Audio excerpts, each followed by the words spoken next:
5 spirit stones should have been a poor student's entire fortune. Before sunrise, Sumu turned them into 250. At school, Sumu was still stuck at first-level chi refining. His teacher warned that failing the Immortal Examination would end formal cultivation. Then the critical reward system finally awakened inside him. Genuine rewards could multiply from tenfold to 100-fold. His beginner package transformed before he fought one monster. By morning, he owned a Foundation Realm inheritance and a fortune. Tianyuan Star had mixed skyscrapers and aircraft with sword-riding cultivators for nearly 1,000 years. Its greatest opportunity was a cultivation game that gave adults with spiritual roots a private cave in another world. Those caves contained spiritual veins, treasure chests, medicines, monsters, and enough danger to erase a person's future overnight. Sumu had entered adulthood with a low-grade spiritual root, first-level chi refining cultivation, and almost no money to spare. His parents had died when he was 10, leaving compensation that had slowly disappeared into rent, food, and school expenses.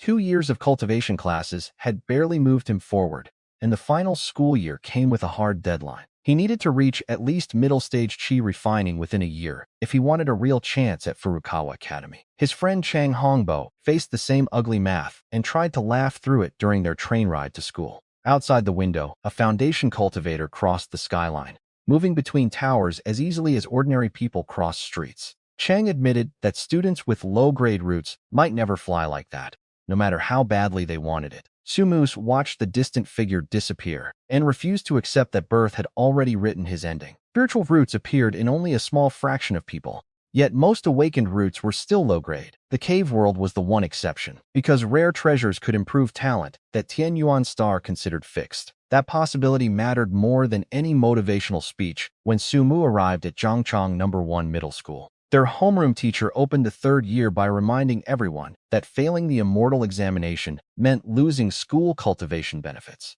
Elite academies offered techniques, missions, professional inheritances, and resources ordinary families could never provide on their own. Furukawa Academy stood above every other school in the region, which made its admission line feel almost cruel to Sumu. He had no clan support, no pills, and little legal cultivation time outside school before his personal cave opened. Chang had already entered his cave 5 days earlier and could not stop talking about cultivating beside a private spiritual vein. He believed one difficult year might still be enough to change both of their lives. Sumu wanted to believe him, but that evening he returned alone to an apartment that made optimism feel expensive. Dinner was simple, his savings were thin, and his 18th birthday would arrive exactly at midnight. 10 minutes before the hour, Sumu washed, sat on his bed, and waited with both hands resting on his knees. A pale countdown appeared before his eyes as soon as his birthday officially began. When the final second vanished, darkness swallowed the apartment, and fresh air replaced the smell of concrete walls. Sumu opened his eyes inside a bamboo courtyard, roughly 200 square meters wide. A wooden house, a stone well, and bare ground formed his entire estate, while dense plants crowded the land beyond the fence. Spiritual energy moved through every gust, richer than anything he could access in the real world. A translucent panel identified the cave as first-tier low-grade, protected by both a spiritual vein and defensive formation. His cultivation stayed at first-level chi refining,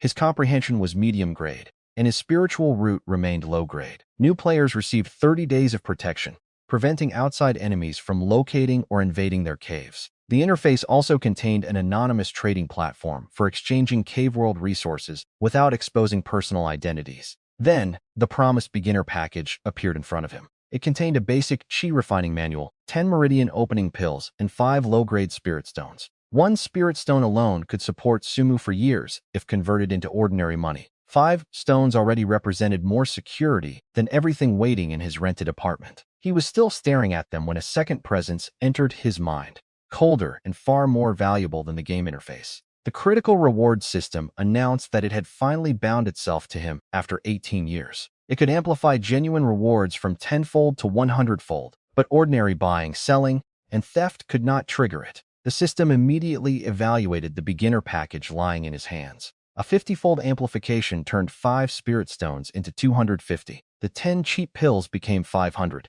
while the beginner manual evolved into the burning sunfire technique. Sumu pressed the new jade slip to his forehead and found a cultivation method reaching the perfected Foundation realm. Burning sunfire strengthened flame attacks, improved control over spiritual fire, and supported both alchemy and weapon refining. His original future had been 5 stones, basic pills, and a starter manual meant for ordinary beginners. One system activation had replaced that with a foundation inheritance, a fortune, and enough pills to stock a shop. The obvious question was no longer whether Sumu could cultivate, but what would happen when real treasure chests started dropping. He listed the meridian opening pills in separate batches because they no longer mattered to his current cultivation. Then he sat beside the cave's spiritual vein and began studying burning sunfire instead of celebrating. The technique was far deeper than school material, yet his medium-grade comprehension kept the symbols from becoming meaningless noise. 6 hours passed before he finally stopped, his meridians warm and his mind still tracing the same fiery circulation routes. A tall beast wandered beyond the courtyard while he rested,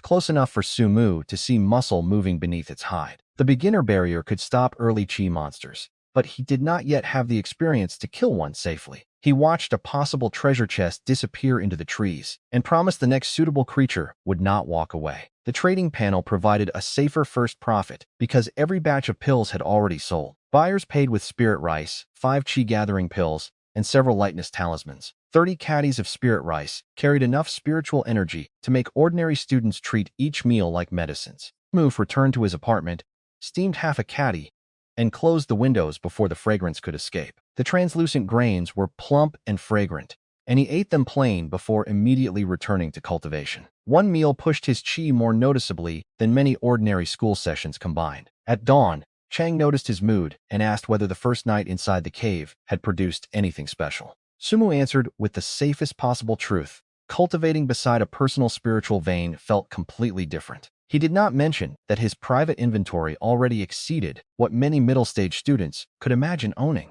Third-year classes became shorter because students were expected to spend most of their time cultivating inside their caves. Sumu and Chang both requested a month of leave, hoping to break through before beginner protection expired. At lunch, students from the elite class entered together, relaxed under the confidence of medium-grade roots and family resources. Chang watched them like someone measuring a mountain with bare feet, already assuming the gap was permanent. Sumu told him the result was still undecided and that ordinary class students could become dark horses too. That restored some life to Chang's expression until Cao Ying entered the cafeteria and stole everyone's attention. She was the only student in Zhongchang that year with a superior spiritual root and already held direct admission to Furukawa Academy. Chang insisted he was admiring beauty rather than envying talent, then immediately started talking about azure moonstones. Those rare stones could improve spiritual roots, but only dangerous demon chests were known to contain them. The cave world offered a path past bad talent, but every shortcut demanded someone survive long enough to claim it. After lunch, Sumu visited the school library and borrowed a first-tier formation inheritance. Protection would end in 1 month, and permanent defenses mattered more than almost anything he could buy for comfort. He passed Cao Ying between the shelves, exchanged a brief glance, and carried the jade slip home. Outside the office, Ling Shuqi, an old childhood acquaintance, stopped Sumu and Chang near the gate. Ling had awakened a medium-grade root, entered the elite class, and begun treating his old friends like people from another life. He offered to buy Sumu's beginner spirit stones at market price, with the tone of someone doing a poor student a favor. Sumu declined and left before Ling could turn a normal transaction into another lecture about wasted resources. Back home, Sumu ate spirit rice, entered his cave, and replaced the school method with burning sunfire completely. 5 days later, pale blue flame finally appeared above his fingertip. The new chi had changed the nature of his fire, and a test fireball blasted a deep crater into a thick tree. Its power was clearly stronger than the spell he had learned at school, enough to justify every hour spent rebuilding his foundation. Sumu combined chi gathering pills, spirit rice, and the cave's vein without wasting a single day. 7 more days pushed his Dantian into second-level chi refining. He could now cast roughly 5 fireballs before exhausting himself instead of only 3.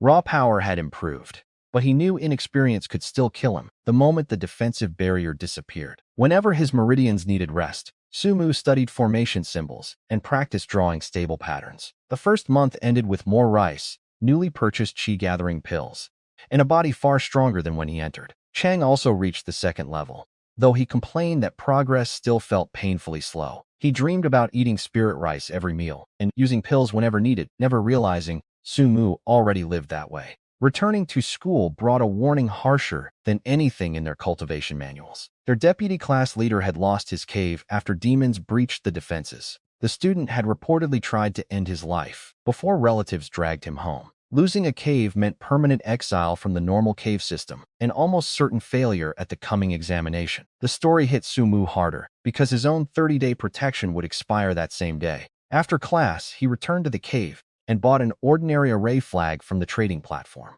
Only 10 minutes of protection remained when an earth demon wandered outside the courtyard. Its body looked carved from packed stone, and one clean strike could crush a second-level cultivator. Sumu watched it disappear between the trees as the final protection timer kept falling. Relief lasted less than a minute after the shield became fully exposed. A black-scaled serpent longer than 3 meters slid behind the cave and fixed green vertical pupils on the courtyard. It charged without hesitation and smashed its tail against the defensive barrier. Blue ripples spread across the shield, proving the formation could hold for now, but not forever. Sumu launched a fireball, and the serpent twisted aside before the flames touched its scales. A second fireball missed as well, exposing exactly how little real combat experience school practice had given him. He stepped closer behind the barrier, changed spells, and released a wind blade from almost point-blank range. The blade opened a deep wound near the serpent's vital point before it could react. Sumu gripped a spirit stone with one hand to restore chi while forming another wind blade with the other.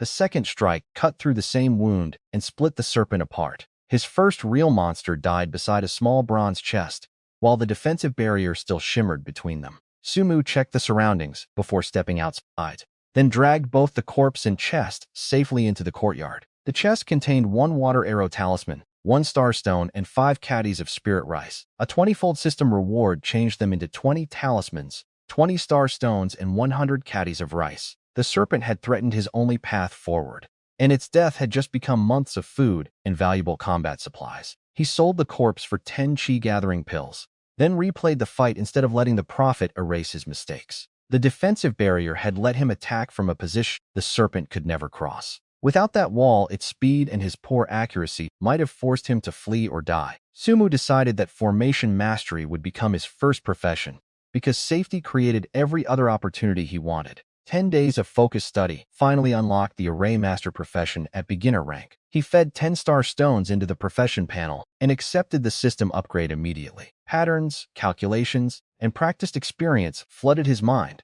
raising him directly to first-tier low-grade array master. What should have required years of ruined materials now felt like knowledge his hands had personally repeated thousands of times. 3 remaining flags were enough to establish a basic mist formation around the cave. Sumu traced 5 connected array patterns until sweat gathered along his temples. When the final line closed, white fog rose from the soil and swallowed the surrounding 50 meters. A wandering enemy could now lose its direction before ever reaching the original defensive wall. He later added a small spirit gathering formation to trap more spiritual energy inside the courtyard. The next 2 months became a steady cycle of cultivation, formation study, trading, and careful preparation. Sumu spent more than 100 spirit stones on the golden flame ring, a low-grade offensive artifact. His current divine sense was not strong enough to control it, so the bracelet waited for middle-stage chi refining. 5 Earth Shield talismans joined his emergency supplies before he returned to school for more formation knowledge. Cao Ying stood among the same library shelves,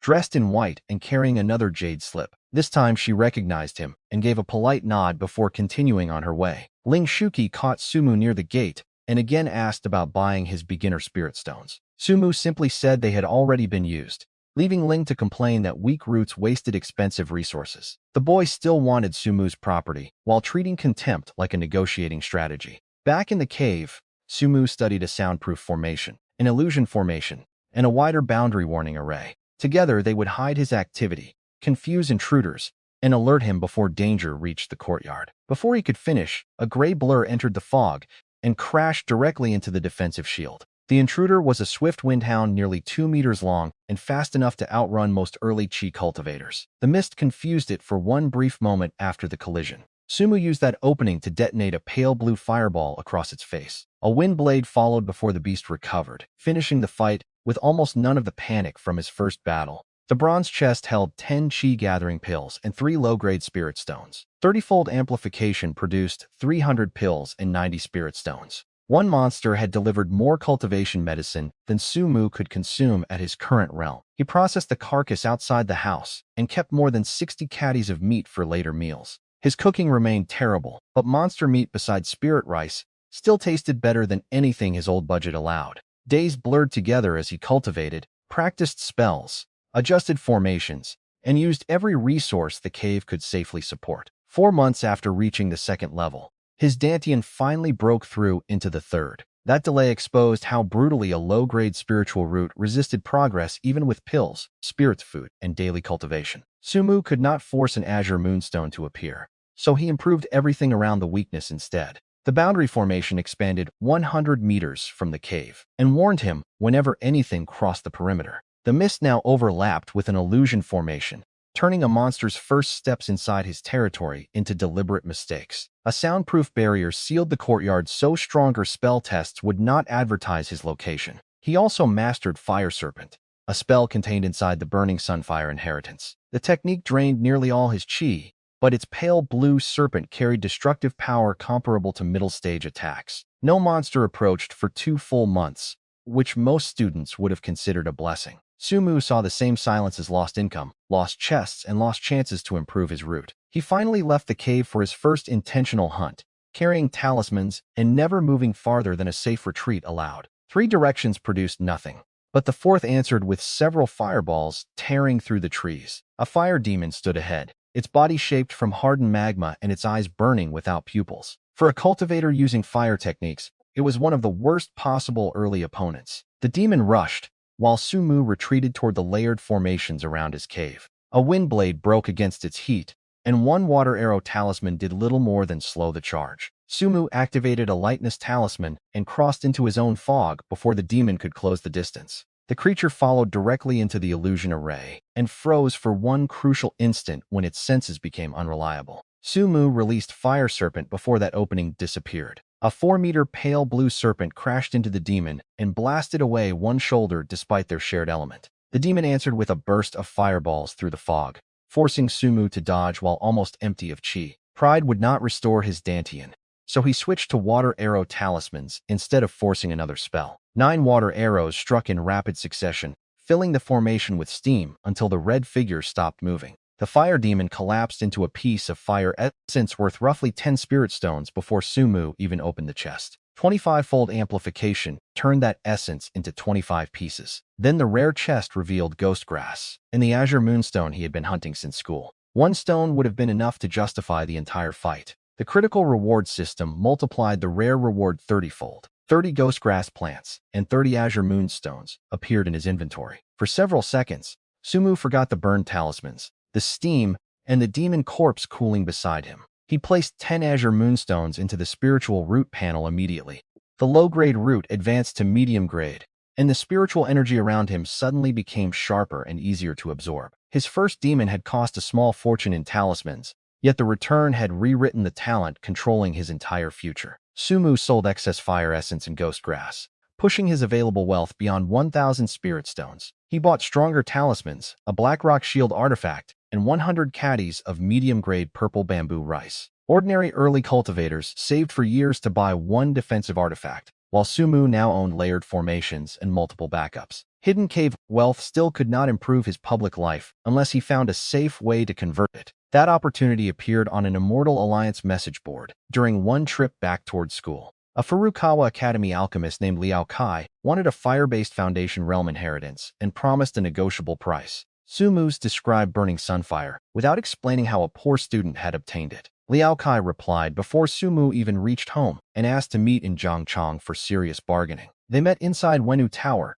where calming incense filled the halls and spirit dishes arrived before business began. Liao looked like a gentle scholar, but his stable aura placed him far above Sumu's current cultivation. He poured 100 flowers brew, let the meal settle, and then examined the jade slip containing Burning Sunfire. Surprise sharpened his expression after only a short inspection. The method was among the best Foundation realm techniques he had seen, especially for an alchemist who needed spiritual fire. Liao first offered a young thundercloud leopard with a medium-grade bloodline. The cub could naturally reach late chi refining and had a real chance of entering the Foundation realm someday. Sumu's liked the beast, but 1 sleeping cub could not equal a complete inheritance reaching perfected Foundation. Liao added a furnished villa beside Juming Lake, including the vehicle and everything already inside. Even the cheapest homes in that neighborhood cost more than 100 million in ordinary currency. Sumu accepted before Liao needed to search for another bargaining chip. Hidden wealth had already made him rich. There was no reason for his daily life to remain trapped inside a cramped rental. The villa had 2 underground floors, 3 levels above ground, and courtyards facing both the road and clear lake water. On the way there, Sumu saw Cao Ying jogging beside the lake. Liao knew her family and casually introduced this as the possible new neighbor. Cao Ying recognized the library classmate, and her surprise lasted only a moment before the conversation moved on. The ownership transfer finished that same day, leaving both men satisfied with what the other valued more. Sumu received the villa, the cub, a spirit beast pouch, and basic instructions for raising the animal. Liao received a foundation realm technique perfectly suited to his profession and approaching breakthrough. Because Sumu still lacked divine sense, Liao removed the cub from the pouch before leaving. The tiny thundercloud leopard fit across 2 hands, pale and nearly hairless, with faint cloud markings along its sleeping body. Sumu placed it inside the cave and returned to school for a beast-taming inheritance. A mansion created practical problems his old apartment had never needed him to solve. He hired a driver and a nanny, then advertised for a spirit chef capable of preparing 3 proper cultivation meals each day. The job paid 20 spirit stones each month and required at least first-tier middle-grade certification. 3 qualified cultivators replied, but one name stopped Sumu immediately. Su Luan taught spell theory at his school and held exactly the professional certification he needed. She arrived expecting a wealthy employer and instead found one of the ordinary students standing in the reception room. Sumu greeted her as Teacher Su while she studied his face and admitted she could not remember him. Her classes were always crowded, partly because her gentle beauty made basic spell theory unusually popular. Sulan explained that teaching for 3 years was a Furukawa Academy mission, earning credits toward a foundation realm technique. Once she entered the kitchen, however, employer and teacher became separate roles. Artifact-grade tools moved through the ingredients quickly, sealing spiritual energy inside rice, fish, and monster meat. Sumu intended to taste only a little, then emptied both dishes, finished the rice, and asked when they could sign. Suluan needed housing because her lease was ending, so she chose a room overlooking the lake as part of the arrangement. The villa now held a chef, a nanny, a driver, and one young master whose sudden wealth nobody could explain. Sumu returned to the cave and purchased a spirit pet contract for the sleeping leopard. The contract succeeded on the first attempt, forming a mental connection between them. The cub woke just long enough to complain about hunger through that new bond. Spirit Beast milk arrived from an official shop, and the cub buried its entire face in the basin before falling asleep again. 2 bowls left the young leopard's belly so round that its already unsteady steps became even slower. It leaned against Sumu's hand and fell asleep before making it all the way back to the blanket. In less than a year, Sumu had gone from counting meal costs to owning a mansion and raising a spirit beast. The next month passed between cultivation, beast-taming study, and meals that made returning home dangerously easy to enjoy. Concentration incense shortened the time he needed to understand the beast-taming inheritance. 10 remaining star stones raised the profession to first-tier low grade. Sumu now held 2 cultivation professions, before most students had properly entered even one. His medium-grade spiritual route also cut the expected time toward the next breakthrough almost in half. The young leopard developed golden fur, clearer cloud-shaped markings, and enough speed to streak across the house like white light. When Chang Hongbo finally visited, the villa gate alone convinced him that Sumu had experienced something unreasonable. He asked whether Brother Mu had found a fortune or attached himself to some hidden wealthy woman. Sumu gave the answer he used for every sudden improvement, a lucky opportunity inside the cave world. Then, Suluan walked through the room and casually mentioned that she was leaving for afternoon classes. Chang stared at the closed door after their beautiful teacher disappeared through it. The discovery that teacher Su lived in Sumu's villa and cooked his meals tested friendship more severely than any cultivation gap. Sumu's redirected the conversation before Chang could build an entire forbidden romance out of one employment contract. Chang had chosen a middle road between surrender and obsession after deciding not to gamble away his parents' savings. He would keep cultivating, but he no longer treated academy admission as the only future worth having. Sumu placed 10 chi gathering pills into his friend's hands and refused to take them back. The medicine barely touched his stockpile, but Chang held the bottle, like it represented an entire family's yearly savings. Not long after Chang left, Cao Ying visited the neighboring villa, carrying no obvious request beyond meeting her new classmate neighbor. They discussed formations, and she suggested exchanging insights whenever either of them found something useful. Sumu agreed, even though her family could easily hire formation teachers beyond his current rank. After she left, he returned to the cave for another hunt before reaching middle stage chi refining. Stronger cultivation would also attract stronger nearby monsters, so early stage targets would become harder to find later. He explored more than 500 meters from the courtyard and eventually heard running water through the trees. A clear river appeared, roughly 30 meters wide and filled with plump red-tailed spirit fish. Sumu had already imagined a fish pond inside his empty courtyard when a blue shape exploded from the water. More than a dozen water arrows hammered toward him, forcing the black rock shield to expand in front of his body. The attacker was an early-stage water demon, its flexible body shifting like a living skin filled with river water. Sumu triggered a frost talisman and covered the demon's path with biting cold. Ice spread across its blue surface, slowing the movement enough for Fire Serpent to connect cleanly. Pale blue flame tore through the water body, filling the riverbank with steam until the demon collapsed. Its water essence became 15 pieces after system amplification, each valuable for artifact refining. The rare chest did not contain another Azure Moonstone. Instead, Sumu found a low-grade water curtain defensive formation inheritance. That modest reward triggered one of his largest multipliers so far. The system transformed it into heavenly water-flowing curtain, a first-tier high-grade defensive formation. His current professional rank was not enough to deploy it, but the inheritance itself was already worth a fortune. A sharp impact sounded behind him before he could finish examining the jade slip.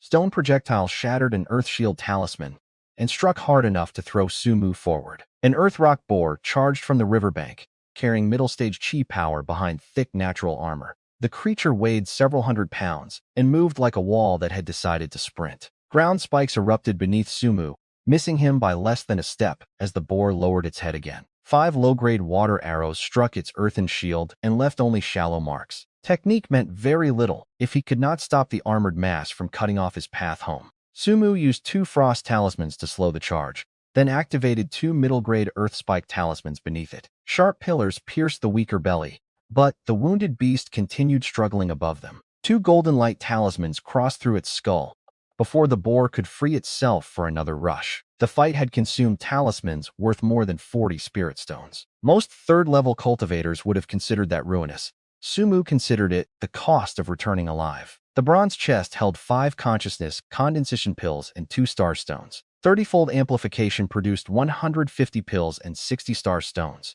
The boar had nearly trapped him beside the river, yet its death provided enough professional currency for 2 major upgrades. Sumu spent 30 stars on Array Master and 30 on Beast Tamer. Both professions reached first-tier middle grade as years of practical experience settled into his mind in organized form. The enormous boar became food for Sumu Sulon and the growing thundercloud leopard.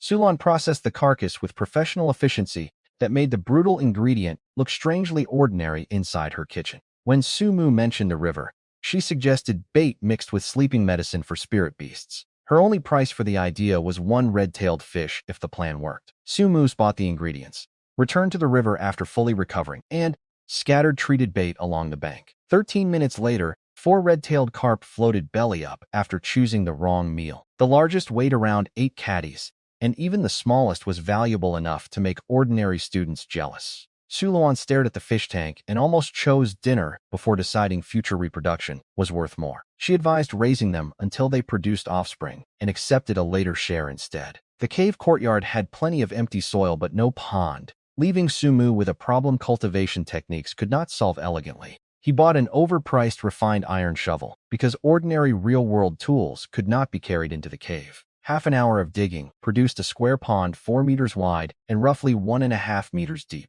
Sumu carried water from the well, using a hollow wooden trunk until the muddy hole finally became usable. The finished result looked less like an immortal garden than 4 expensive fish trapped in ambitious landscaping. The young leopard crouched beside the water and studied every moving red tail with extremely dangerous concentration. Sumu carried the cub away and bribed it with earth rock boar meat instead. Before long, the courtyard held spirit fish, young plants, layered formations, and a contracted beast instead of bare ground. Sumu returned to cultivation while studying heavenly water-flowing curtain whenever his meridians needed rest. The formation required 20 complex patterns and roughly 300 basic symbols working together without interruption. Even memorizing the full structure demanded repeated study at his current professional level. Sumu contacted Cao Ying and offered the high-grade defensive formation inheritance for trade. She arrived from the neighboring villa in ordinary home clothes, too interested to waste time changing before seeing it. After examining the jade slip,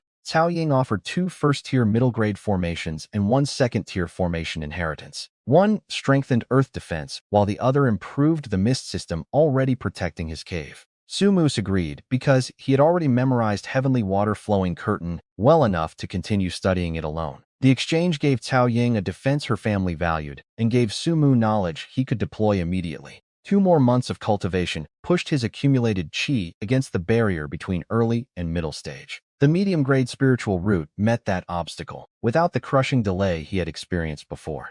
4th-level qi refining opened smoothly, bringing stronger divine sense and a wider dantian. Su Moose immediately looked at the golden flame ring that had waited uselessly around his wrist for months. The bracelet expanded, floated above the courtyard, and ignited under his first controlled command. A wheel of golden fire spun in the air, while the young leopard watched from a safe distance below. Middle-stage cultivation had finally turned his expensive artifacts from future investments into real combat power. Su Mu bought a 9 cubic meter storage bag and moved visible supplies out of the system space. Future witnesses could now blame the bag whenever he produced pills, talismans, or unusual materials in public. He deployed the new first-tier middle-grade earth formation around the courtyard. A wind blade struck the shield and vanished without producing a visible ripple. The upgraded mist formation expanded to 150 meters, tripling the concealed territory surrounding his home. Little Leopard had grown to the size of an ordinary dog, soft-furred and still convinced every meal was inadequate. Su Mu played with it briefly before focusing on the risk created by his own breakthrough. Middle-stage cultivation meant middle-stage monsters could now begin appearing near the cave. A venom-fanged crocodile answered that concern by entering the warning boundary and walking directly into the fog. Its armored body stretched nearly 4 meters, and poison-coated teeth made one clean bite a possible death sentence. Su Mu stayed inside the layered defenses and sent the golden flame ring through the illusion first. The opening strike dented the crocodile's head, but failed to break the thick scales. The monster charged through the fog and slammed against the black rock shield hard enough to nearly rip away Su Mu's control. An earth-spiked talisman pierced the softer belly, spreading blood beneath the armor. The crocodile answered by lashing the defensive formation with its tail, sending broad ripples across the screen. Su Mu refused to waste an entire stack of talismans when the fight could train his artifact control safely. He attacked from different angles, using the shield to block and the golden flame ring to punish every exposed opening. Burns and dents slowly covered the crocodile until the wounded beast finally tried to retreat. Su Mu closed the escape route with the black rock shield. The golden flame ring expanded and poured concentrated spiritual fire across the trapped body. A dozen seconds nearly emptied his dantian, but the crocodile burned until it stopped moving. Its chest contained object manipulation and 10 low-grade spirit stones. A 70-fold amplification transformed the skill into a complete guide to basic spells and produced 700 spirit stones. More than a dozen practical techniques entered Su Mu's collection in one reward. Spirit Eye, Spirit Rain, Cleansing, Object Manipulation, and several escape methods immediately filled weaknesses in his toolkit. The crocodile itself went back to the villa as another enormous ingredient for Su Luan. She noticed the unusual spiritual burns before asking whether Su Mu cultivated a fire-producing method. He showed pale blue flame above one finger and truthfully described burning sunfire as a foundation realm technique. Su Luan's attention left the carcass instantly because she had reached 9th level qi refining and still lacked her own foundation method. The same technique could also give a spirit chef the specialized flame she had always wanted for higher-level cooking. Su Mu explained that the original jade slip had already been sold to Liao Kai, though he could reproduce the method from memory. A handwritten copy would require Su Luan to trust every symbol he recorded, because one incorrect circulation route could become dangerous. She trusted him enough to skip a separate guarantee contract and move directly to payment. Su Mu began with the words, "I want you," and paused just long enough to freeze her expression. Then he finished by demanding 4 more years of daily cooking in exchange for the complete inheritance. Su Luan countered with 2 years without salary, but even that remained far below the value of a foundation realm method. Su Mu held at 4 because her future cultivation would raise the quality and value of every meal she prepared. She complained about his calculations, negotiated until the difference disappeared, and finally accepted. Burning Sunfire reached another buyer without leaving Su Mu's memory, while his household secured a talented spirit chef for years. The agreement looked playful across the kitchen table, but both of them understood that Su Luan's foundation deadline was real. Sumu returned to cave cultivation and began using consciousness condensation pills while selling excess bottles he could never finish. Middle stage cultivation increased his daily meditation capacity, yet the system still supplied medicine much faster than he could consume it. He used the remaining hours to master practical spells from the amplified basic spell collection. Spirit Eye could reveal cultivation, hidden objects, and unusual spiritual fluctuations that ordinary sight missed. Spirit Rain nurtured plants without buckets, while cleansing removed dirt from equipment and living space almost instantly. Several escape techniques promised something more valuable than elegance, a way to survive when direct strength stopped being enough. Sumu also purchased feather boots for sudden bursts of speed without sacrificing artifact control. The golden flame ring attacked, the black rock shield defended, and the boots kept his body outside easy killing range. Even that equipment could not replace a strong, contracted beast for the coming immortal examination. Sumus entered the forest with another spirit pet contract and searched specifically for a monster carrying at least medium-grade bloodline. 3 days produced nothing except empty paths and the growing suspicion that worthwhile prey avoided exposed ground. Then a huge scorpion emerged, armored in dark shell, and carrying 3 venomous tails over its back. Spirit Eye confirmed middle-stage chi refining and a medium-grade bloodline, exactly the combination Sumu wanted. The 3-tailed demon scorpion launched a poisonous stinger before he had finished measuring the distance. Blackrock's shield blocked it with a metallic impact, while earth spike talismans erupted beneath the armored body. The spikes failed to penetrate deeply, and that failure made Sumu more interested rather than less. A spirit pet worth subduing should be difficult enough to survive the attacks he expected future enemies to use. The scorpion charged with both pincers open, forcing Sumu to release Fire Serpent across the full body. Pale flame broke several legs and blackened one pincer, but the beast remained aggressive enough to launch another stinger. 3 more Earthspike talismans covered its escape paths and forced the wounded monster to absorb another heavy hit. A golden light talisman pierced the shell where fire had already weakened it. The scorpion finally tried to flee, and the golden flame ring hammered the damaged section again and again. More than a dozen impacts drove the creature into the ground until only its tails still moved with real strength. Sumu waited behind the shield rather than approaching a venomous beast that might still have one desperate attack left. When the scorpion could barely raise one pincer, he placed the contract against its shell and completed the bond without resistance. Little Scorpion entered the spirit beast pouch close to death, but expensive healing medicine stabilized the injuries quickly. Sumu was preparing to leave when Spirit Eye exposed a second figure only a few meters away. A short-haired cultivator had hidden under an invisibility talisman and watched the entire fight from concealment. The stranger had waited until Sumu was wounded, low on chi, and occupied with a valuable spirit beast before reaching for his own reward. The ambusher attacked first, hoping surprise would erase the difference between preparation and opportunity. Sumu's automatic protections, shield artifact, and practiced control kept the opening strike from becoming fatal. The clash stayed brief because the attacker had planned for an exhausted victim, not someone carrying multiple layers of emergency defense. Sumu killed him before the stranger could escape back into concealment. The defeated cultivator triggered a cave breach reward containing heavenly sunstones, the material used to improve cave quality. A simplification multiplied the stones and turned one attempted robbery into the upgrade resource Sumu had been missing. He returned home with a wounded spirit beast and a much sharper distrust of other cave world players. Demons attacked openly with teeth, claws, and spells. Cultivators could smile, disappear, and wait beside a corpse until someone relaxed. Healing talismans closed little scorched wounds over the next several days. Little Leopard approached constantly, curious about the enormous armored creature suddenly sharing its home. Little Scorpion tolerated the cub with the exhausted patience of an adult forced to entertain a noisy child. During that recovery, Sumu broke through to 5th level chi refining nearly 1 month earlier than his old estimate. The amplified heavenly sunstones also raised his cave to 1st tier high grade. Spiritual energy became dense enough to taste, surpassing even the family-supported middle-grade cave Sao Ying was known to possess. Sumu rearranged the entire defensive layout around the larger courtyard instead of wasting the improved environment. He bought an azure wood bead capable of generating shields stronger than the black rock shield's normal protection. 2 automatic protective jade talismans remained active against sudden attacks that might land before he could react. Training space expanded, the fog extended farther, and enemies now had to cross more prepared territory before seeing the house. The Immortal Examination was approaching, and Zhangchang opened registration for the Altar Exploration Dungeon.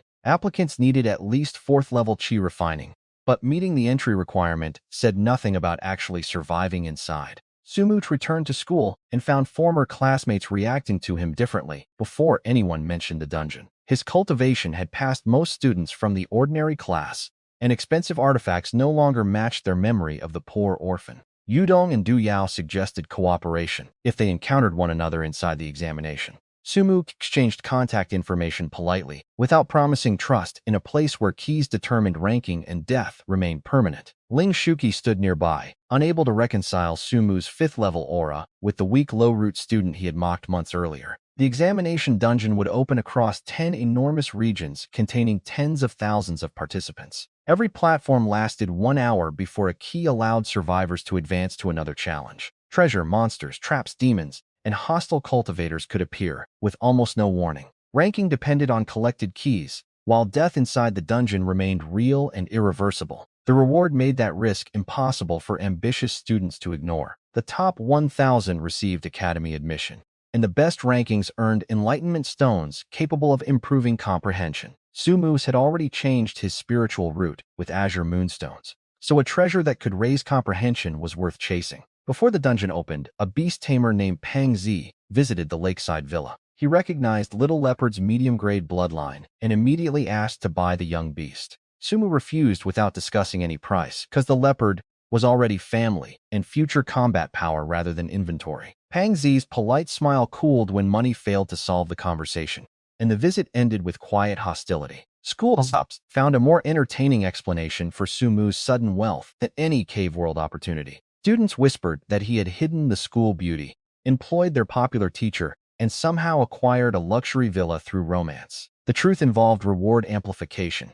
demon corpses, and dangerous trades, but gossip preferred a wealthy lover behind closed doors. Sumu ignored the rumors and concentrated on supplies that might keep him alive inside the dungeon. Frost talismans provided wide area slowing, earth armor talismans added another defensive layer, and vine talismans controlled movement. 20 chi replenishing pills waited to restore mana when long fights made ordinary meditation impossible. Every artifact and consumable on his body represented more wealth than most perfect refining cultivators would ever carry at once. He trained daily against Little Scorpion to improve timing, while Little Leopard watched from a safe distance. The cub learned to leave the area whenever the golden flame ring appeared, which Sumu considered excellent survival instinct. September arrived before his preparations ever felt complete. Suluan agreed to watch Little Leopard during the 12-hour examination and told him to return with good news. His academy admission also protected the comfortable household she had become very fond of keeping. Before dawn,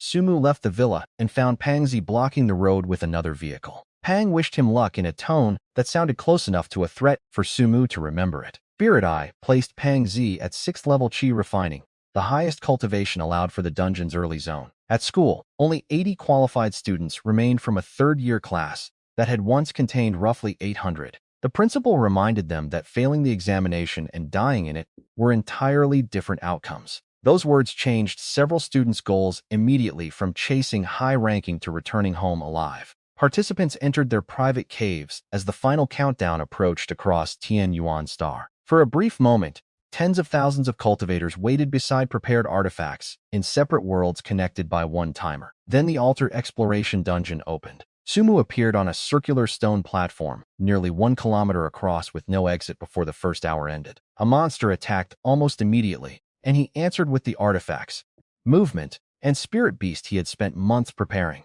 The fight ended quickly enough to leave time for meditation before the first platform key appeared. A treasure reward followed and was amplified before Sumu crossed through the gate. The dungeon established its pattern quickly. Each platform could become a battlefield, a rest area, or an unexplained gift. The second challenge held another monster and a vermilion fruit tree seedling. 20-fold amplification produced 20 saplings, far more than his current courtyard needed. Sumu complained internally about the low multiplier, while most cultivators would have celebrated receiving even the original plant. The third platform looked completely empty when he arrived. Sumu searched for hidden formations, invisible enemies, buried traps, and spiritual fluctuations until the entire hour passed peacefully. The key appeared on schedule. That emptiness could itself be one form of dungeon luck. The fourth platform held a brocade box containing mystic jade velvet, a valuable alchemy material. He swept divine sense across the stone before touching the box, refusing to assume treasure meant safety. Mystic Jade Velvet had no direct use for him, but alchemists paid generously for intact strands. One quiet platform had produced more market value than several dangerous hunts combined. The dungeon did not care whether rewards matched effort, and the critical reward system made that imbalance even more extreme. Sumu stored the amplified material, restored his chi, inspected his talismans, and fed Little Scorpion before the next gate opened. Even while eating, the spirit beast kept all three tails raised toward the empty surroundings. Training had taught it that an apparently safe platform could hide a human attacker better than any forest. The next gate opened into the smell of sweet rotten venom. Spider silk stretched over most of the battlefield, while a ghostly poison spider remained still enough to resemble part of the stone. Its first strand flashed towards Sumu's face before the creature fully revealed itself. Little Scorpion intercepted the web with one pincer, while two poisonous tails searched for exposed joints. The spider controlled distance through layered webbing and refused to leave terrain it had prepared for itself. Sumu burned narrow paths through the silk rather than setting the entire platform on fire and trapping his own spirit beast in smoke. The battle became a contest between the spider's homeground control and Little Scorpion's superior bloodline. Little Scorpion lost its footing twice, recovered twice, and finally cut through the web, supporting the monster's central position. The spider dropped low enough for one venomous tail to strike beneath its body. Sumu sent the golden flame ring through the opening before the creature could climb back into the web. The final impact tore the spider down and ended the advantage that had made the platform dangerous. Sumu treated Little Scorpion's shallow injuries immediately, valuing the contracted beast's survival above the cost of medicine. The chest provided another useful spiritual plant, and 25-fold amplification turned one reward into a small cultivation stockpile. Later platforms shifted constantly between monsters, demons, traps, short rest periods, and resources that appeared without explanation. Sumu collected spiritual materials, wine, essences, and more heavenly sunstones as the hours accumulated. One difficult challenge rewarded an ordinary sword technique that looked almost disappointing beside everything else he had found. The critical reward system answered with its maximum amplification. The basic sword inheritance became Thousand Shadow Sword Art, a second-tier divine ability intended for Foundation Realm cultivators. Countless sword shadows could move under one controlling intent once the user understood the technique deeply enough. Sumu's medium-grade comprehensions struggled just to read the principles without losing track of their connections. At that moment, enlightenment stones became more important to him than almost any spirit stone reward in the dungeon. Another platform became a vast pool where giant waves rose high enough to crush ordinary cultivators against the stone edge. Sumu floated above the water on the black rock shield and studied sword theory while waiting for the key. A later platform placed a metal demon in front of him, its golden body firing destructive light from both eyes.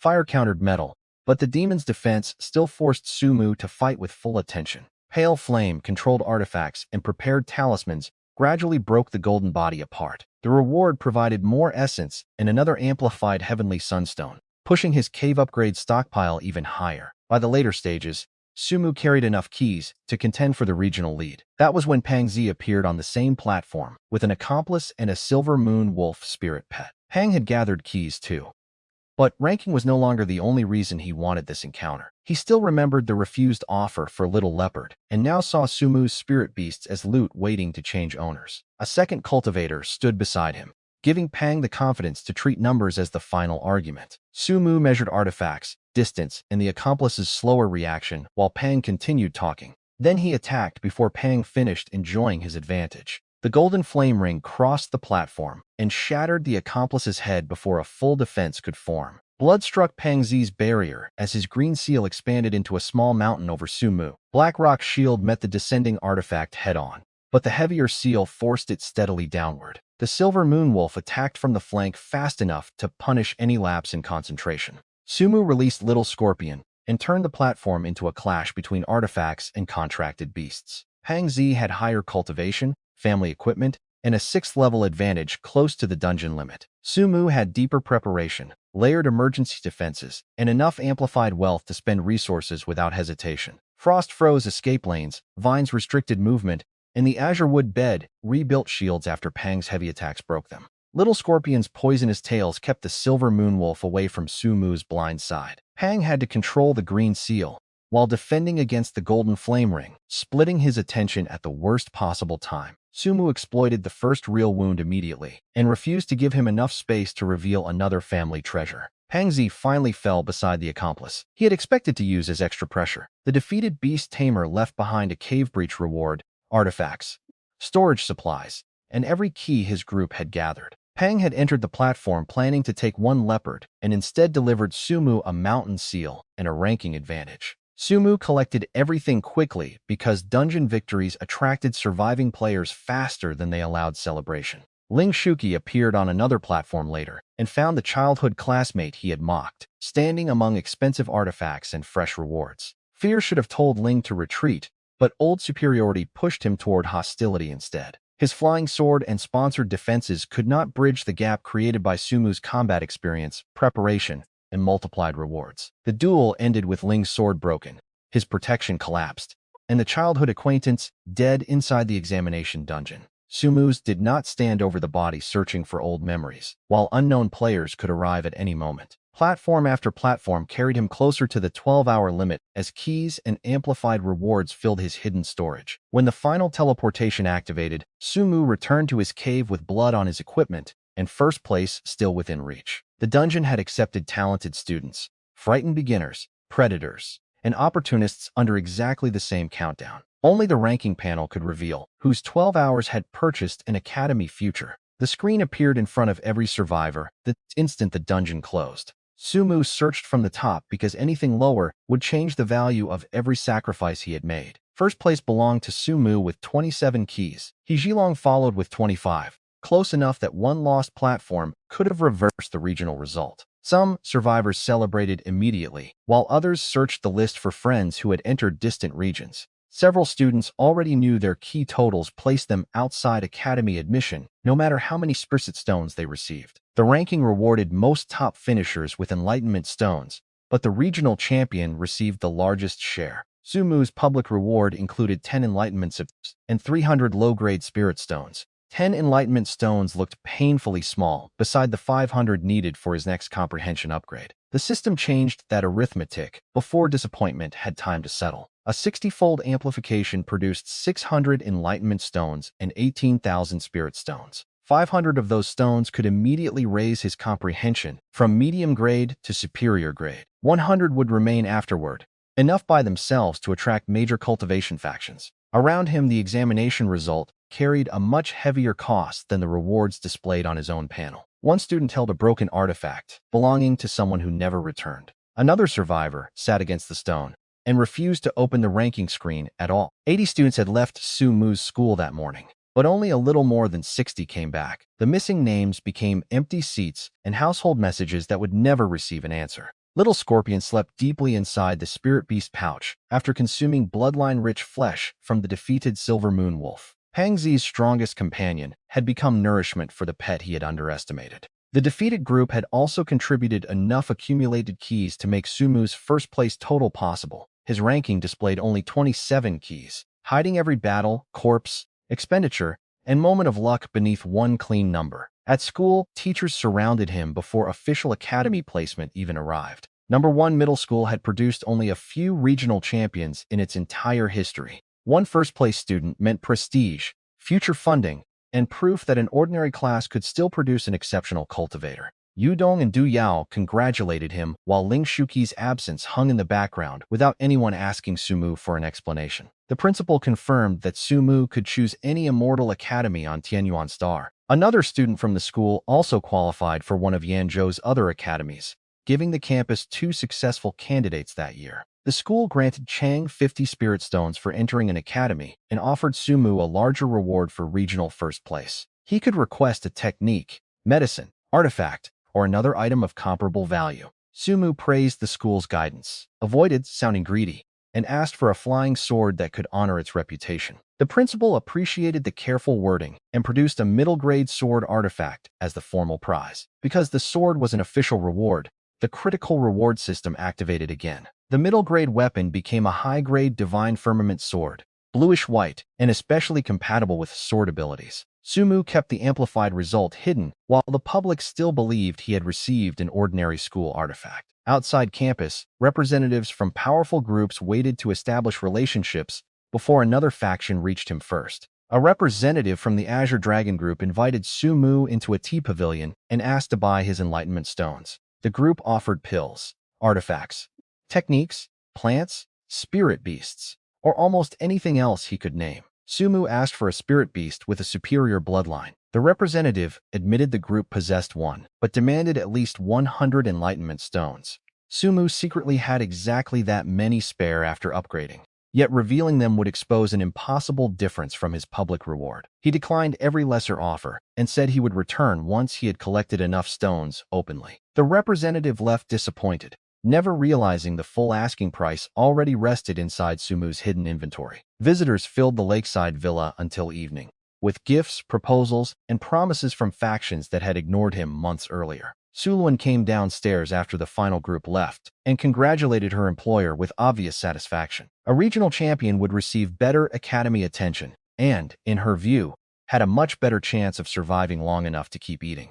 Cao Ying arrived later to congratulate the neighbor who would soon become her classmate at Furukawa Academy. Chang Hongbo entered after her and found Sumu sitting between two of Jiang Chang's most admired women. His expression suggested that arrangement was somehow more unbelievable than the dungeon victory. Sumu gave Chang vermilion fruit saplings, a small storage bag, talismans, and pills he no longer needed. Chang had arrived carrying only sincere congratulations and left with enough resources to accelerate the spirit field plan he had begun considering. Once the house finally quieted, Sumu returned to the cave and counted the real examination harvest. 500 enlightenment stones entered the comprehension panel. Superior grade comprehension changed how quickly formation structures, spells, and sword principles connected inside his mind. Thousand Shadow Sword art no longer looked like an impossible wall of symbols, even if cultivation still limited what he could use. Sumu sold amplified essences, alchemy plants, and other materials he had no reason to keep. 10 vermilion fruit saplings went into the cave soil and received spirit rain instead of ordinary irrigation. More than 100 caddies of spirit wine joined his supplies after the final trades. His liquid wealth rose beyond 20,000 low-grade spirit stones. Even many golden core cultivators could not casually produce that much spendable wealth at once. More than 200 heavenly sunstones also waited in storage, leaving the cave just short of a second-tier upgrade. The dungeon had begun as an examination for academy admission and ended by making an 18-year-old richer than veteran cultivators. 5 days later, Sumu left Zhangchang with Suluan and Cao Ying for Furukawa Academy. Suluan had completed her 3-year teaching mission and was finally returning to the school that controlled her foundation future. Cao Ying carried direct admission through her superior spiritual route. Sumu carried regional first place, hidden superior comprehension, and enough wealth to buy several ordinary futures. Their aircraft traveled roughly 6,000 kilometers toward Yanzhou's most prosperous city. Furukawa Academy rose beyond the station behind an enormous jade pillar bearing the name every talented regional student recognized. 81 freshmen gathered in the main hall, including 9 students admitted directly because of superior spiritual roots. Zhilong approached Sumu before registration and politely asked whether they might compete face-to-face someday. Second place in the dungeon clearly had not disappeared from his memory.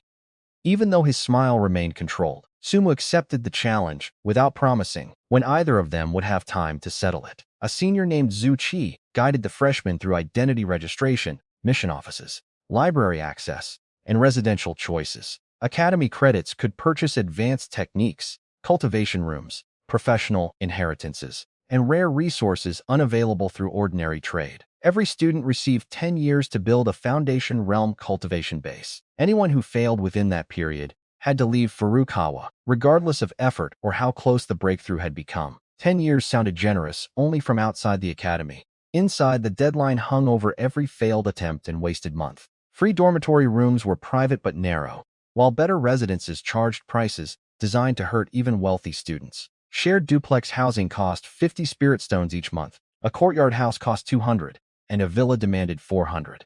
Cao Ying stared at the list with the expression of someone wealthy enough to recognize robbery when she saw it. Sumu rented the entire Qingyu residence courtyard for 200 spirit stones each month. Sulan and Cao Ying could stay there without paying, leaving several rooms empty even though the academy expected 6 residents. For Sumu, privacy, cooking space, and the ability to cultivate without strangers were worth more than saving a few stones. The Academy's first free library selection became his next major decision. Late-stage enemies would punish slow movement, so Sumu chose a comprehensive escape inheritance instead of another attack method. It contained earth escape, water escape, thunder escape, and several other survival techniques, designed for different environments. Superior comprehension made the simpler methods approachable, though thunder escape still demanded careful study. Sumu also refined the Divine Firmament sword, but 5th level chi could not support the full power of a high-grade artifact. Thousand Shadow Sword art remains similarly impractical for direct combat, despite becoming much easier to understand. He continued returning to the cave to cultivate, while his planted resources developed behind the new defensive layers.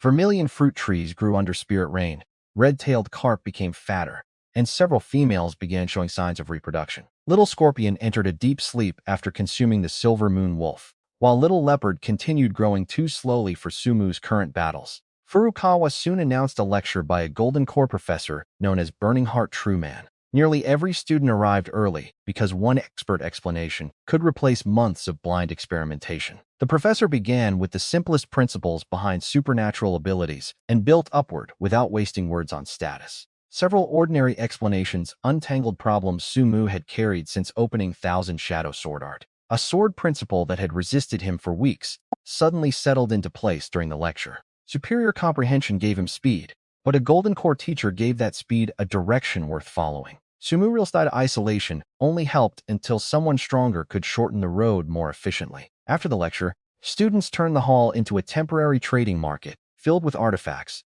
pills, formations, and private inheritances. Sumu exchanged Ling Shuqi's damaged sword, Pongzi's green seal, and a spare storage bag for a middle-grade Jingong sword. The new weapon matched his current cultivation, better than the powerful Divine Firmament sword waiting for later. He also acquired a middle-grade purple gold gourd that could carry him through the air and support specialized attacks. Unused beginner medicines became more advanced cultivation pills through direct trades, with students who needed them more. White Jade Peach and Silver Frost Jujube saplings joined the plants waiting inside the cave. Liao Kai found Sumu during the gathering and welcomed him properly to Furukawa Academy. He invited Sumu to Fanghuiyu 10 days later, describing the establishment with enough hesitation to suggest more than ordinary dining. Sumu accepted out of curiosity while Su Luan, standing nearby, chose not to comment on the invitation. Before that outing, Sumu returned to the cave for his first serious academy period hunt. Little Scorpion remained his strongest contracted fighter, while Little Leopard came mainly to observe danger from a safe distance.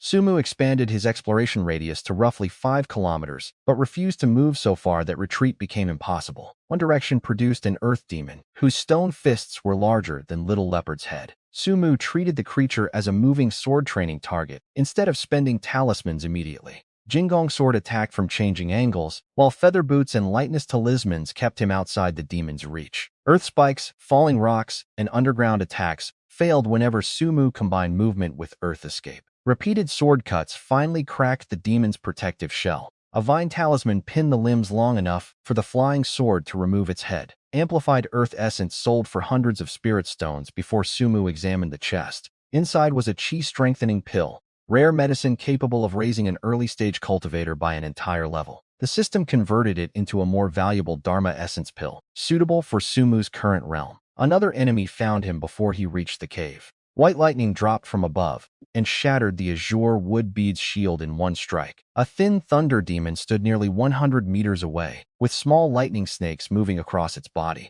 Spirit Eye identified it as a rare demon, faster and more intelligent than ordinary enemies, and guaranteed to produce Azure Moonstone rewards. Rare demons were disasters to weak cultivators, and moving treasure vaults to anyone strong enough to kill them. Sumu had only a heartbeat to decide which description would apply to him. Jingong Sword flew first and was punched aside by a lightning-covered fist. The Thunder Demon crossed the distance with Thunder Escape, faster than Sumu could retreat normally. Earth Spikes shattered, vines burned apart, and frost control failed as electricity tore through the prepared talismans. The Azure Wood shield broke again under a direct punch. An Earth Armor talisman absorbed the remaining force and kept Sumu on his feet long enough to retreat. He ran directly toward the mist surrounding his cave, dragging the demon into territory where raw speed mattered less. The illusion distorted the creature's senses, allowing Jingong Sword to sever one arm before it found the courtyard. The Thunder Demon responded, with more than a dozen lightning strikes against the middle-grade earth formation.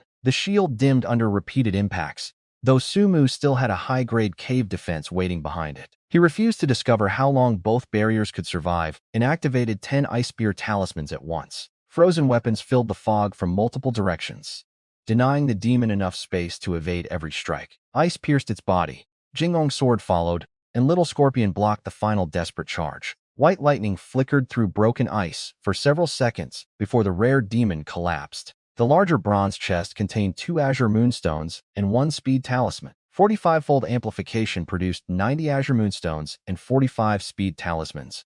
Sumu already had enough save stones that the new reward pushed him across the next talent threshold. 100 Azure Moonstones entered the spiritual root panel. Gentle power reshaped his body until the medium-grade root advanced to superior grade. If he had tested with that talent at 16, cultivation families would have competed to sponsor him before school even began. Sumu had gained it later through monsters, amplified rewards, and battles nobody on Tianyuan Star could verify. He now possessed both superior spiritual root and superior comprehension, the 2 traits Furukawa called true genius. No teacher had measured either change, leaving his public record far behind his actual potential. By then, months of academy cultivation had already carried Sumu into 6th level, and the waiting Dharma Essence pill promised another breakthrough. The medicine dissolved into a heavy current that crashed against the next cultivation barrier. His superior root absorbed the power without the resistance that had once made every breakthrough painfully slow. 1 hour later, Sumu reached 7th level chi refining and entered the late stage.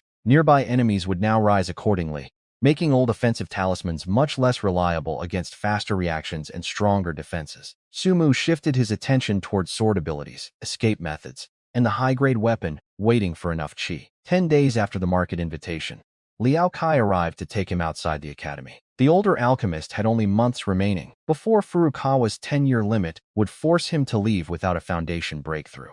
Fang Huiyu was a cultivation club offering music, dance, companionship, and increasingly expensive entertainment on higher floors. Liao usually stayed below, but that night he booked a 3rd-floor room to welcome Sumu properly. Guild female cultivators performed nearby, while Sumu noticed Liao's attention drifting repeatedly toward the forbidden 4th floor. The evening still produced information more valuable than entertainment. Liao explained that criminals and cultivators, whose caves had been destroyed, could survive permanently beyond ordinary cave regions. Settlements existed outside the familiar outer ring, built by fugitives, survivors, and people who could no longer return through a personal cave. Those communities traded, fought, raised families, and created local rules beyond direct Immortal Alliance control. The cave world was therefore much larger than private courtyards, hunting zones, and temporary examination dungeons. Liao described broad cultivation rings where chi refining users occupied dangerous outer territories, and foundation cultivators lived deeper inside. Golden Core experts existed farther inward, beyond regions a freshman like Sumu had any reason to approach. Outside normal cave ownership lay the so-called land of abandoned immortals. A destroyed cave ended one protected route home, but it did not necessarily end every possible life inside that world. Sumu immediately remembered the deputy class leader, who had believed losing his cave meant every future path was closed. The boy's despair had been shaped partly by information their small city school had never taught him. Knowledge itself followed cultivation rank, becoming another resource controlled by academies, clans, and experienced survivors. Sumus had once measured the cave world by the distance between his fence and the nearest monster. Now the map included settlements, criminals, inner rings, markets, and powers that treated chi refining students as complete beginners. Liao warned that curiosity without strength was a very efficient way to disappear. The abandoned lands offered no beginner protection, academy rescue, or reliable law enforcement from Tianyuan Star. A wanted criminal could live openly there if nobody stronger cared enough to claim the bounty. A caveless survivor could also become dangerous after years of hunting beyond ordinary safe zones. Sumu stored every detail for a future, when those settlements might become markets, mission targets, or emergency escape routes. For now, he was still a late-stage chi refining freshman, learning how to control a sword properly. The new information widened his ambition without changing the limits of his current body. Liao poured another cup and remarked that cultivation always became larger the moment someone believed they understood the whole path. Then he glanced toward the 4th floor and abandoned philosophy for a much less spiritual form of exploration. Sumu watched him go and decided that immortality apparently left room for both ambition and expensive bad decisions. Liao eventually returned walking with suspicious care and announced that he would enter immediate seclusion to attempt Foundation Realm. Sumu wished him success because one successful breakthrough could change their social distance overnight. Back at Qingyu residence, Cao Ying waited in the courtyard with unusual hesitation. She asked whether Sumu planned to visit the library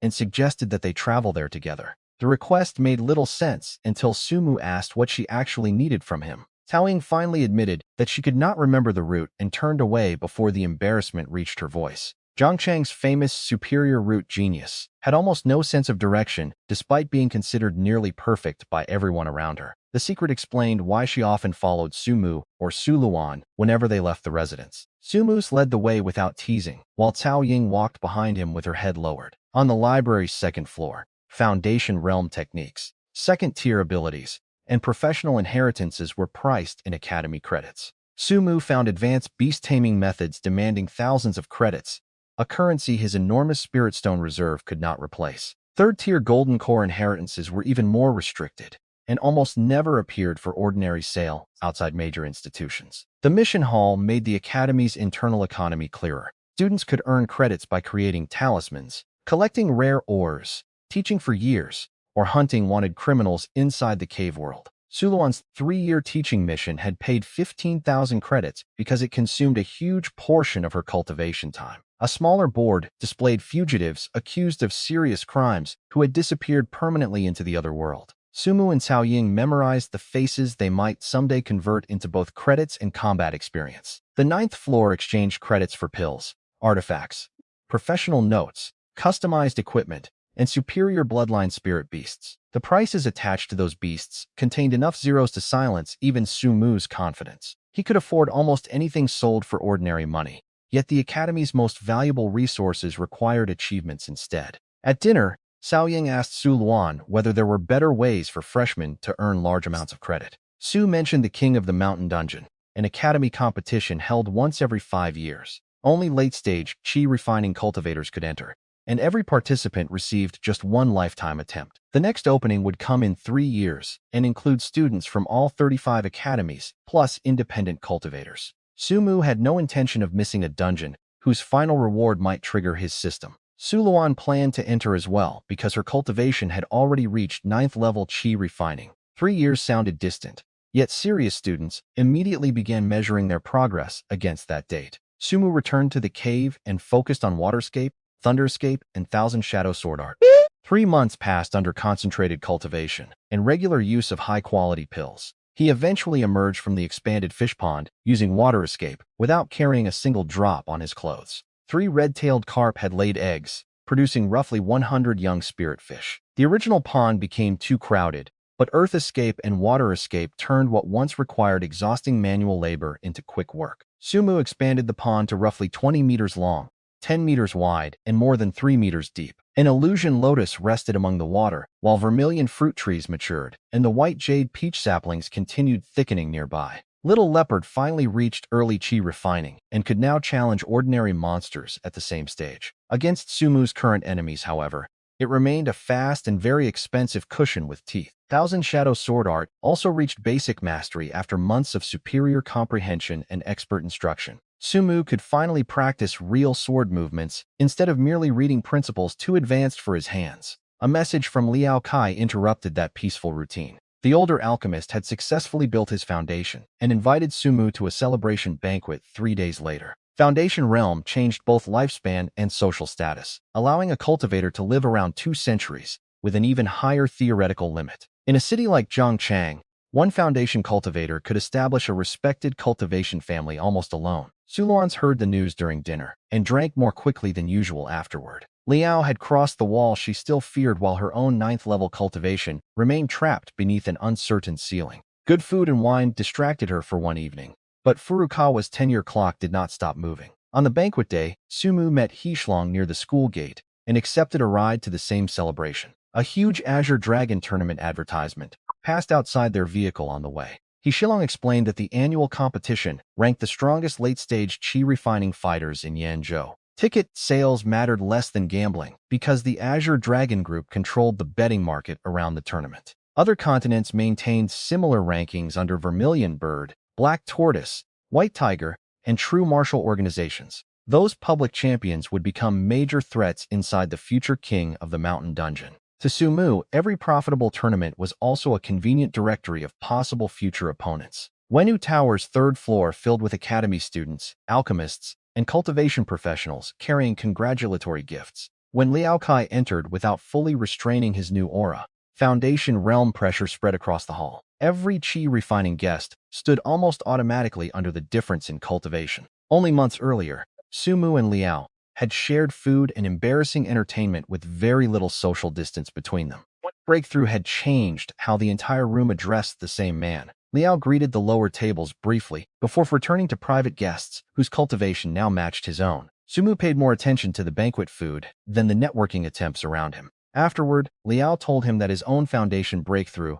would probably arrive much faster than expected. Sumu answered modestly, while hiding the superior root, superior comprehension, and system that made the prediction reasonable. Outside Wenu Tower, He Shilong suddenly remembered other business and left without offering the return ride. Sumu traveled back alone, unsure whether the excuse meant lingering rivalry or truly had nothing to do with him. Cao Ying waited at Qingyu residence and asked him to accompany her to the Array Master Alliance. Sumu agreed, partly because she still required someone capable of remembering the route home. The professional district contained 4 enormous alliance towers, shaped like an alchemy furnace, hammer, formation symbol, and talisman brush. Their scale revealed the hierarchy of cultivation professions before any official explanation did. Alchemy ranked first because pills directly advanced cultivation, while artifacts and formations followed through combat and cave survival. A formation master named Wu Fong welcomed Sumu and Cao Ying inside the Array Master Alliance. Any first-tier low-grade formation master could join by paying monthly dues,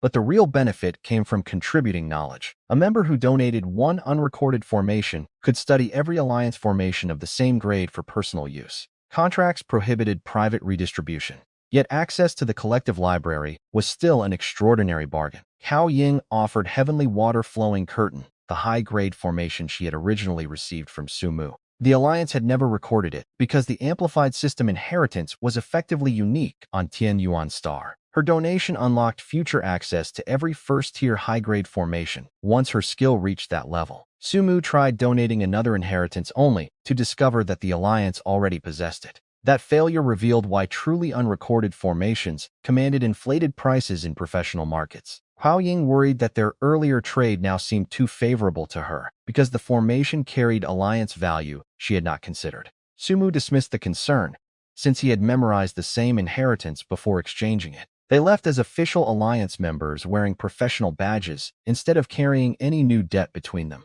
Sumu then joined the Beast Tamer Alliance while Cao Ying waited outside under strict instructions not to wander. Beast Tamers registered spirit pets, arranged breeding, and traded cubs through a specialized network unavailable to ordinary shops. Medium bloodline offspring could create fortunes for established families, and superior bloodline beasts appeared there occasionally as well. Many owners refused spirit stones completely and demanded rare exchanges instead. Sumu could afford almost anything with a normal price, but the things he wanted most had stopped accepting normal prices. When he returned, several young men had gathered around Cao Ying and were introducing themselves with increasing enthusiasm. Her expression changed the instant she saw Sumu, and she walked away with him before any of them finished speaking. The abandoned admirers interpreted relief over finding a guide as evidence of romantic preference. Back at Furukawa, another graduating class prepared to leave after failing the 10-year foundation deadline. Only a small fraction of each elite class crossed that barrier in time,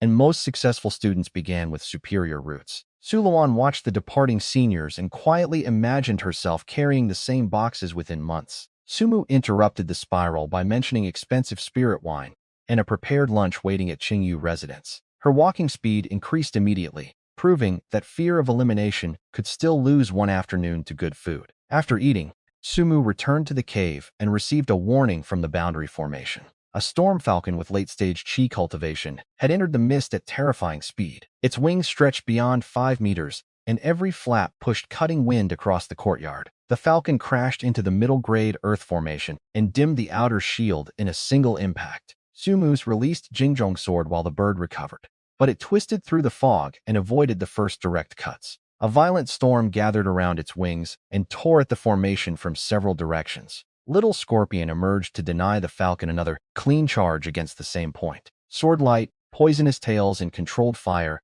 gradually reduced the airspace the bird could use safely. Its beak and talons still shredded ordinary defenses whenever they connected.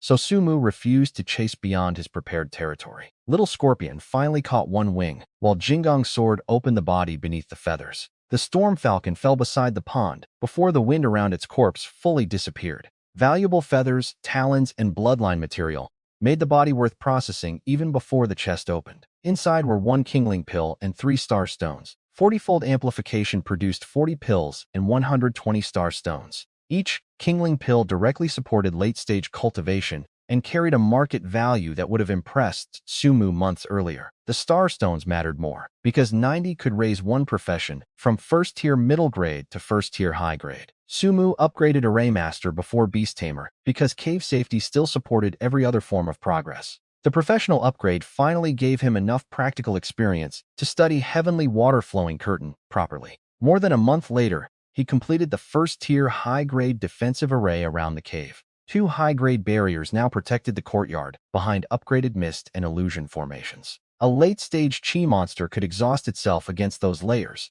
without ever touching the house. Sumu wanted a second unrecorded high-grade formation so he could donate it and unlock the Alliance's full high-grade library. He posted a purchase request, knowing even large amounts of money might require patience before the right inheritance appeared. During dinner, an Azure Dragon Tournament advertisement caught Su Luan's attention. Championship fight would begin that night between Yi Kai-jun and Duan Ruming, and Su immediately wanted to bet. She raised 5 fingers after choosing a fighter, and Sumu assumed she meant 500 spirit stones. Su Luan shook her head, forcing him down to 50 before revealing the fearless wager was only 5 stones. She insisted the amount did not matter, because winning itself was the entertainment. They rushed toward the arena before the betting window closed. The Azure Dragon Arena stretched nearly 3,000 meters across behind layered protective formations and thousands of spectators. Ordinary people could barely follow late-stage chi movement, even if they could afford the Spirit Stone ticket. Sumu expanded the purple gold gourd and carried Suluan above the crowd for a clear view of the battlefield. Suluan inspected the flying artifact for a moment, praised its balance, and then focused entirely on the fighter carrying her 5-stone gamble. Yi Kai-jun entered with sharp eyes and the posture of someone determined to break every obstacle directly. Duan Ruming looked plain enough to disappear in a crowd until anyone remembered how consistently he reached tournament finals. Spectators shouted about savings, loans, and fortunes already committed before either cultivator launched the first attack. Some had risked years of resources on one night, between 2 people they did not know. Sumu brought melon seeds and spirit wine, making him and Suluan unusually calm compared with the gamblers below. The opening exchanges filled the arena with flying artifacts, broken stone, and shockwaves caught by the protective formations. Neither fighter could dominate through weapons alone, which pushed the contest towards supernatural abilities and resource management. Yi Kai-jun formed a colossal Dharma body, whose steps made the reinforced arena tremble. Duan Ruming answered with paired streams of red and green divine light circling close to his body. Yi forced heavy collisions and controlled the center, while Duan yielded ground without surrendering his preferred distance. To spectators measuring territory, the match looked increasingly one-sided. Suluan watched breathing and defensive timing instead, explaining that Duan had conserved power through earlier rounds the same way. Once she pointed it out, Sumu saw the pattern too. Yi Kai-jun spent mana to dominate space. Duan Ruming kept giving away space while preserving enough strength for the exchange that mattered. The lesson applied directly to dungeon combat, where winning one fight meant very little if the next enemy arrived before recovery. Sumu compared Duan's efficiency with his own habit of overwhelming danger through stacked talismans. Amplified wealth made waste affordable, but even 20,000 spirit stones could not repair one fatal opening during battle. Yi Kai-jun increased the pressure and forced the paired divine lights into more frequent defense. The crowd celebrated every retreat as if Duan had already lost, while Suluan kept studying the rhythm instead of the noise. Both reached for the melon seeds at the same moment, and their hands touched inside the small space above the arena. Suluan pulled back quickly, and Sumu took exactly one portion without acknowledging how suddenly the gourd felt smaller. Below them, Yi Kai-jun gathered even more mana into the enormous Dharma body for a final overwhelming attack. Hundreds of giant palm prints surged forward and covered almost every obvious escape route. Duan Ruming lowered his stance and drew the red and green lights closer instead of running. The choice made Sumu lean forward because abandoning distance against that technique meant Duan had prepared a direct answer. The paired lights brightened and pierced into the wave of palm prints rather than trying to avoid them. Red and green cut through attack after attack, before tearing into the colossal Dharma body itself. Yikaijun's manifestation shattered, and his real body dropped onto the ruined ground beneath it. Juan Ruming had won the Azure Dragon Tournament final through efficiency that looked passive until the exact moment he attacked. The arena split instantly between celebration and despair around the same defeated fighter. Winners screamed, losers cursed, and several borrowers stared forward like the debt had already found them. Suluan raised both arms because her 5 spirit stones had become 11. Sumu had seen rare demons, regional first place, and a 100-fold system reward. Yet few victories pleased anyone as much as her 6-stone profit. She promised to treat him, then rejected Wenu Tower because it was expensive and still inferior to her own cooking. They bought Ironclaw chicken wings, spirit beast meat, and fruit on the way home. By the time they reached Qingyu residence,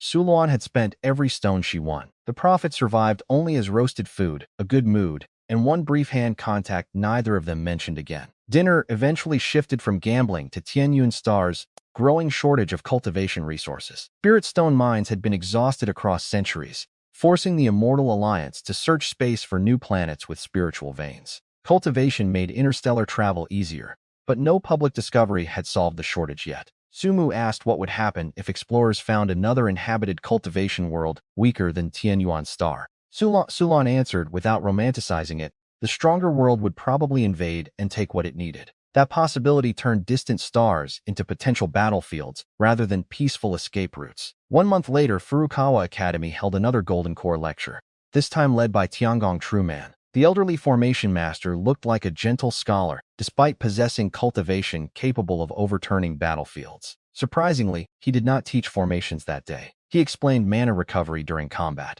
including breathing, pill timing, and the narrow gaps where recovery was safer than another attack. Nearly 1,000 students listened, because one recovered spell could decide whether a dungeon fight ended in victory or death. Sumu compared every principle against his battles with Pangzi, the Thunder Demon, and the Storm Falcon. Several wasteful habits became obvious. Once a Golden Core cultivator placed them into a disciplined sequence. When the lecture ended, the hall immediately became another student trading market. Sumu's problem was no longer obtaining wealth. It was converting wealth into rare resources that could still improve him. The first useful stall displayed high-grade formation plates, prepared for portable deployment. A formation plate allowed a cultivator to carry an engraved array into dungeons and activate it rapidly with spirit stones. One portable trapping or killing formation could reverse a fight far away from the safety of a personal cave. The seller had 4 high-grade plates remaining, and Sumu bought all of them before another formation master could intervene. The merchant assumed he planned to inscribe formations and resell the finished products for profit. Sumu intended to carry every plate personally and treat spirit stones like battlefield ammunition. He also purchased 5 high-grade lightning strike talismans that remained dangerous even against late-stage chi defenses. Most formation inheritances in the market already existed inside the Array Master Alliance database. Sumu checked them anyway until one board seller displayed a high-grade method that returned no match. The seller asked for 1,800 spirit stones, roughly double an ordinary price, but reasonable if donation rights remained unused. Sumu paid without wasting time bargaining and traveled directly to the Array Master Alliance. A deacon verified that the inheritance was genuinely unrecorded. Sumu donated it and gained access to every first-tier high-grade formation stored in the Alliance library. 10 bookshelves waited inside, each carrying dozens of defensive arrays, killing formations, concealment methods, traps, and specialized counters. The accumulated knowledge of generations exceeded every private formation inheritance Sumu had collected on his own. He selected the method already planned for his next hunting strategy and entered a private alliance study chamber. One swipe of his badge sealed the room before Sumu returned through his cave connection. Begin studying immediately. Days became weeks of cultivation, formation research, and repeated sword practice. The borrowed high-grade array challenged even his upgraded profession, because portable plates required cleaner engraving than permanent ground formations. A mistake drawn in soil could be erased. A mistake on an expensive plate could turn a fortune into scrap. Sumu practiced basic symbols until every stroke carried stable mana from beginning to end. He tested activation speed, spirit stone consumption, effective range, and the time an enemy might need to escape before completion. Little Scorpion became a reluctant target during harmless simulations. Little Leopard treated every glowing symbol like a new game, until Sumu repeatedly carried it outside the pattern.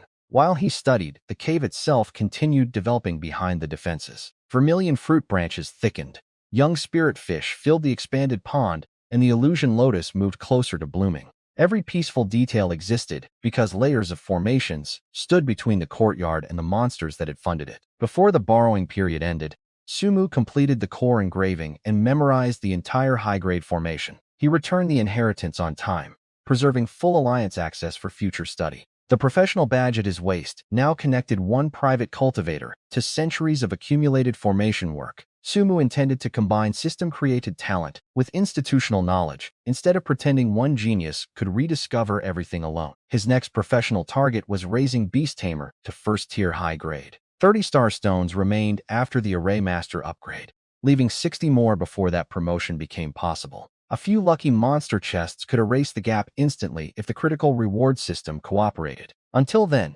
Little Scorpion and Little Leopard trained under his current middle-grade beast-taming knowledge. Little Scorpion's late-stage chi power made it Sumu's strongest visible companion. Little Leopard had exceptional speed for its early-stage cultivation, but almost no experience against serious enemies. Sumu arranged controlled fights that rewarded obedience with high-quality meat and stopped before either beast suffered lasting injury. The leopard learned to circle, feint, and retreat, instead of charging directly at anything larger than itself. Little Scorpion learned to restrain its venom when training with the smaller companion. Their strange cave household became more coordinated with every session.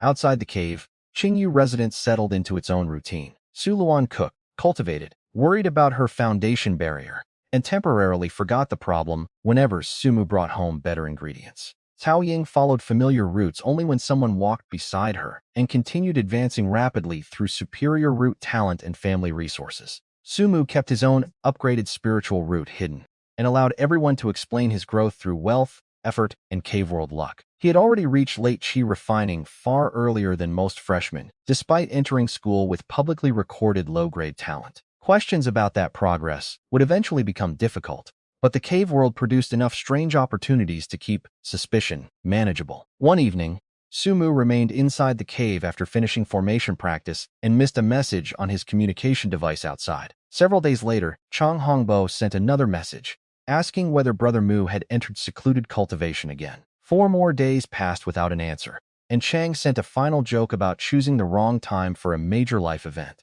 Sumu knew nothing about it while he continued cultivating behind layers of formations. When he finally returned to Qingyu residence, Suluan had already prepared spirit fish, roasted meat, and fragrant rice. Sumu sat down and began checking accumulated academy notices that could mostly wait until later. One conversation from Zhang Chang stopped his thumb above the screen. Chang Hongbo had written that he was getting married on the first day of the next month and asked Sumu to return before the ceremony. Sumu stared at the message, checked the date twice, and then sent 3 question marks before composing anything useful. Barely more than 1 year had passed since Chang stepped away from the academy race and chose a safer cultivation path. During that time, he had begun building a spirit field, accepted an ordinary future, and apparently found someone he wanted to marry. Chang replied immediately, laughing that Brother Mu had finally emerged from seclusion. He claimed Sumu might be ahead in cultivation, money, and combat, but Chang had unquestionably won the race to starting a family. Sumu asked how marriage had appeared so quickly when his friend had only recently been worried about wasting cultivation savings.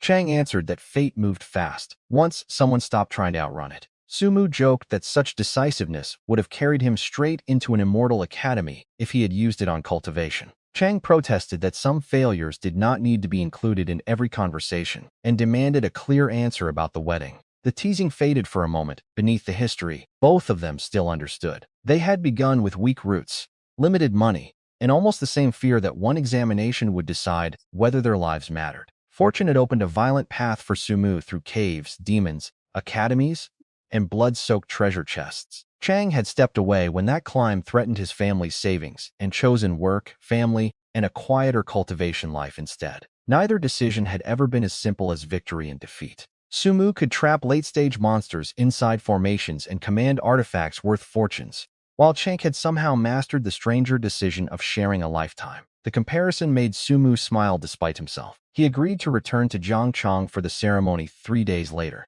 Chang answered almost instantly and banned excuses involving seclusion, arrays, demons, or academy missions. Sumu accepted without bargaining, because an invitation from his oldest friend mattered more than another quiet day of cultivation. Zhongshan was also the place where every impossible part of his journey had begun. He remembered crowded trains, cheap meals, the tiny apartment, his first spirit rice dinner, and the first monster outside a trembling barrier. Chang had stood beside him before any system reward villa, academy ranking, or superior talent existed. Back then, both boys envied elite students simply for having enough pills to cultivate without stopping. Now Sumu possessed resources that could make veteran cultivators hesitate.